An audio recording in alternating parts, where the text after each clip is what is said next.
kay tulog ta sa Holy Spirit kay makahilak ta sa kita, usong hilak. Amen? Nagwan mo na-experience mo na. Amen. Niya, murag, dili nyo makaya yung tuhod, no? Makatiko yun. Hallelujah, na pray na ang matagusa, mamunod kita sa gawin sa damang Espiritu Igsoon. Kaya kung sa experience, ba, ma-experience mo na ito, no? Amen. Tingnan ng mga anak sa Ginoo. Hallelujah. So, atong tayo Igsoon, sa pinaka-importante kayo, bulong sa Ginoo. Dili ta dalon sa Himaya. Himaya chapter 6. So, ato basahon sa Himaya chapter 6 verses 1 to isang chapter, no? But verse ako lang sa basahon kataas-taas sa Manila yan. May pumupalo na karon sa dahil malingkod ang teksto on, no? Aron ato yung natin concentrate ba? No? Sa hilo, musunod ka sa akong pagbasa, silently follow, or musunod ka sa ako ang pagbasa. No? Sa diyang nabalitaan ni Sanballat, Tobias o ni Gesem na taga-Arabia, o sa aman pang mga kaaway namo na namumana namo ang pag-ayo sa kota. Isang tunod kung wala pa namo ikataon ang mga sira sa mga ani ini. Sumuni ka tayo na si Nehemia Igsoon, no? Na asay kabukaton na iyang i-rebuild, no? Ang templo sa Ginoo, ang gate ng sunod, no? Ipatawag ako ni Sanballat o ni Gesem, kaya kung buot silang makikita ko dito sa usa ka balangay sa kapatagan sa unog. Kini si Sanballat, si Gesem, o si Tobias, mga Arabia di sila nga mga portahan kayo. Kunya nagpuyo ni siya sa silingang tapit sa Jerusalem. Kani makita nila tungkol kay silingan na kayo suon, makita nila ang kinagibukan ng mga magtabok. O kinagibuhat ani, sige lang pangansyaw, sige ibulay nila ani ng daog-daogon baby ayon ang mga Israel karon, no? Ako tiwason sa pagbasa sa verse 4. So kaupat kay gayon, ipasuguan ko nila nga buot sila makikita kanako. Apan gitubag ko sila sa maogi akong balibad. O niya sa kalimang ngay gayon, ipadatan ako ni Sanballat kung able nga sulat pinaagi sa doon open letter. Ang maong sulat nag-ingon, nakabalita kami sa ubang nasod ug bisan si Gesem, nag-ingon nga ikaw ug ang mga Hudiyo naglaraw sa pag-rebuilding ug mao'y hinungdan nga giayo mo pareho sa syudad kay buot ka man nga mahimong hari. Nagpili ka kulog mga propeta nga mao'y magproklamar kanimo ingon nga hari sa Juda dili sa Jerusalem. Sa walay liwatuwa, masayran kini sa hari busa maayon nga magsamot-samot kita. Ay disipline, ay magpakilan ba sa iyang mga kaaway. Gitubag ko siya sa pag-ingon, bakat ka ng imong gingon, nagtumutuo ka lamang, buot din na kami hadlokon sa pagtuo, nga muundang kami sa among gibuhat. Apan bisamot hinuon ang akong tinguha sa paghuman ni ini. Usa ka adlaw niya na, giadto ko sa balay ni Simayas, muli ni si Simayas, no? Kalabot din sa linsaya pero si Simayas, kadumdum mga itong propita nga dili makalakaw, nara sa balay ito ng sa King Saul, muli si Simayas. Kaya ibayo na ni Tobias, ni Gesem, o ni Sanballat, aron pag-prophesy, nagdili maayo, aron dili ma-build ang wall. No? Sa atong panahon, pero isumuni siya. Kaya mga false prophet, kaya mga propita nga mabayarag sa lapi, aron na mag-istorag dili maayo. No? Una, anak mo siya ni Dilayas, o kapo ni Kabil, na dili makabiya silang balay. Manang ngayon. Ngayon si Simayas, kanako, magtigong kita dito sa templo sa Diyos, ug takpan ta ang mga pultahan ini, kay muanhi sila sa gabi, patyon kanila. Apan ngayon ako, dili na bisko ni Nehemia o tanawa yung statement na niya. Dili mahimo nga magtinalawan ako. Wow.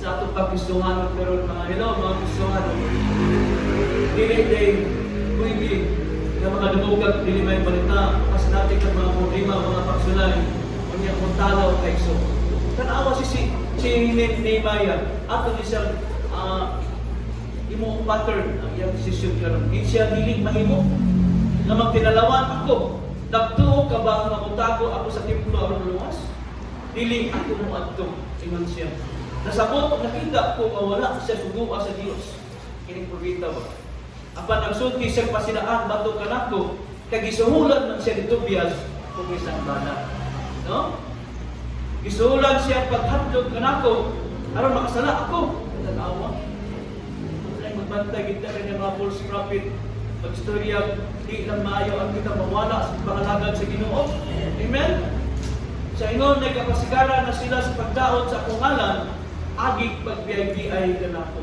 nag-ampo ako ayaw kalintyo Dios ang gibuhat ni Tobias ang isang balak o siluti sila pinangdumi usab ang babaeng propeta na si Noadias o ang ubang propeta na naghatlo kanako nandun siya mga another ka mga false prophet kang babaeng propeta sa verse 15 napit ako naman gayon ang pag-ayo sa parin sa Jerusalem sa ika-25 na adlaw sa bulan sa Elul na ako nang research ang Elul muna siya ang finished day, finished month sa ilang paghimo sa pag-rebel sa world. Ang Elul ang binimo, month of September. Na-bless kayo ng mga tao sa month. Kaya nga naman, na aking trabaho, na aking project igsuon, kung anong ginaspino. Kay Elul ka. Amen? Hallelujah. Isa na tawag September. Ako September mo ko. Isa may natawag September. Bless kayo tayo. Dahil Amen. Naman pastora, butan ni pastora o Elul ng sigayan ni pastora. No, ani ni sa Elul ni December siya. Nabaw ra sa Elul ng December. So naman gayon sa pagbasa naman gayon ang pag-ayo sa parin sa Jerusalem sa ika-25 na adlaw sa bulan sa Elul. Tapos sa ika-52 ka adlaw ng pagtrabaho. Ano dali ka kayo? Ang tanan namong mga kaaway ug tanang kanasuran nakabita bahin niini ug nangahatlog sila nakita nila nga mao kalampusan tahimo pinagis tapang sa Dios. Kining Elul is muna siyang revival, no? Revival is siya sa mga Kristohanon na nagpadayon sa pagluhutay sa pagtrabaho. Ang title ni ani may mensahe suon yan ako nagikot sa verse 3. Ingon dito at usod ang basa. Yatong panahon na ang mga kanakuan sa Juda nagsinasulatay kang Tobias dagan siya kaabing na taga-Juda kay umagad man siya ni Sikanias na anak ni Ara. Ang iya usab na anak na si Johanan nang asawa sa anak ni Mesulam na anak ni Barakias. So sa last verse 19, gidayeg nila ang maayong mga nabuhat ni Tobias diya sa akong tubangan ug ilang gitaho kaniya ang akong panulti ug isutan ako niya aron makahadlok. Let us go to the word to our prayer this morning. Manindog teksto na Hallelujah praise.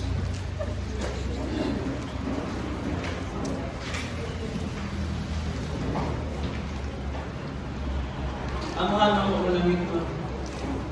Diyos ka matinugdan sa tanang mga panalangin. Ginoo ang mga pagpangulong karon na saysay kami, subay kami sa mga kadaugan ni Nehemiah upan sa tanang Jerusalem. Ginoo nga taliwala sa mga pagsunay.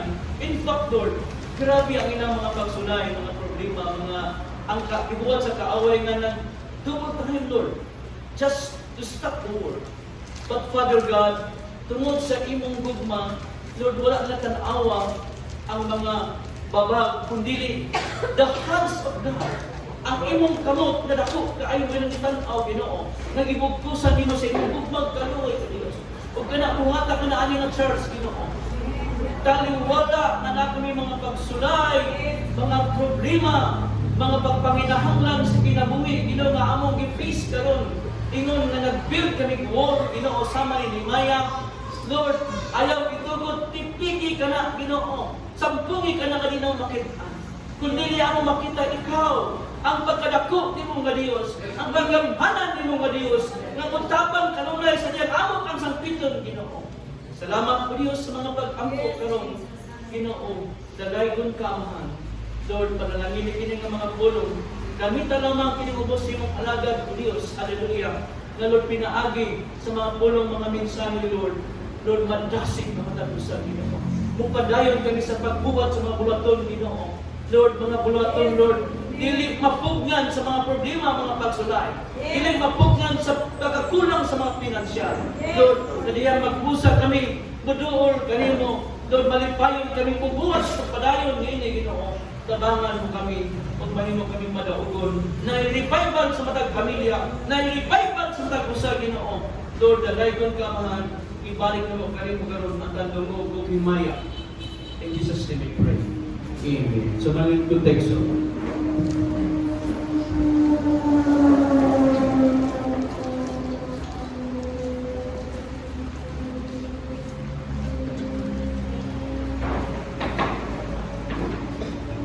Balik na sa verse 3.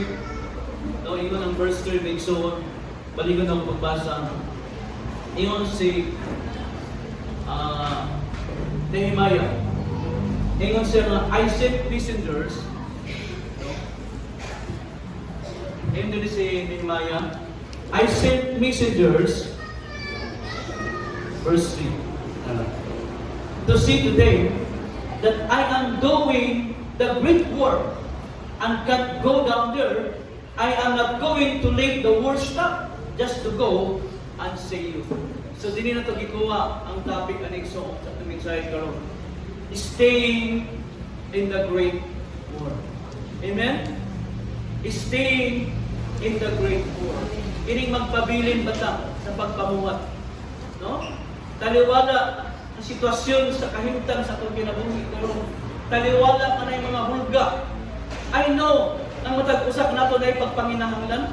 I know matag-usak nato na ay mga pagsulay, na ay mga babag sa kinabuhi. Amen?